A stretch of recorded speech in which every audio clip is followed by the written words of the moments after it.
السلام عليكم ورحمة الله وبركاته. أعوذ بالله من الشيطان الرجيم. بسم الله الرحمن الرحيم. وما أصابكم من مصيبة فبما كسبت أيديكم ويعفو عن كثير. وما أنتم بمعجزين في الأرض وما لكم من دون الله من ولي ولا نصير. ومن آياته الجوار في البحر كالأعلام إن يشأ يسكن الريح فيظللن رواكد على ظهره إن في ذلك لآيات لكل صبار شكور. أو يوبقهن بما كسبوا ويعفو عن كثير. ويعلم الذين يجادلون في آياتنا ما لهم من محيص.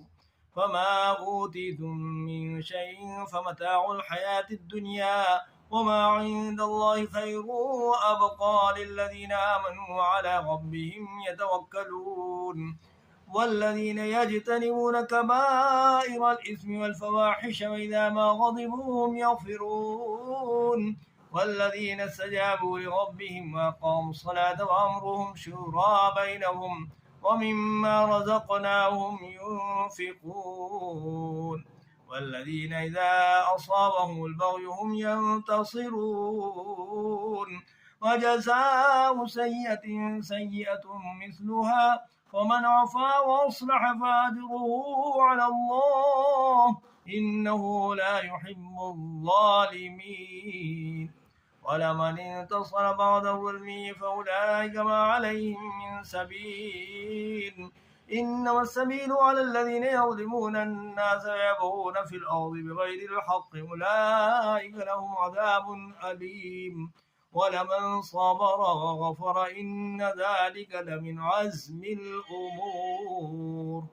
ومن يضلل الله فما له من ولي من بعده. ودعوا الظالمين لما رأوا العذاب يقولون هل إلى مرد من سبيل.